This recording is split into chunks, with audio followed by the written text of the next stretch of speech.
là nhạc Tây Du Ký nhưng khi được chế lại thì sẽ hay như thế nào? Đảm bảo khi bạn nghe xong không còn nhớ đâu là bản gốc luôn. 白天发财，晚上发财，睡觉发财，睡醒发财，吃饭发财，走路发财，天天发财，年年发财，发财，不停的发财，健康的发财，疯狂的发财，永远的发财，钱从四面八方来。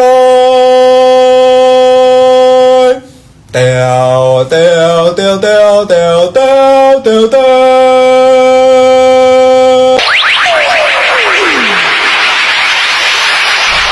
Thanh long xoài cam ép là vì hao qua khi nhà sinh tố canh chè thơm xinh canh dừa như hấu dâu chạc cùng ca bao thành điêu bếp phanh tà Mirinda Milo Wario Sprite number one soda pepper xe hai chuyện lít trong ai da uống smell rau má bơi dầm Starbucks nho đào nền đá vì vài dấu tâm người khi bút cao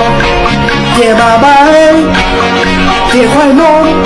Seven Up Pepsi Red Bull cà phê đến ta cùng với sự thương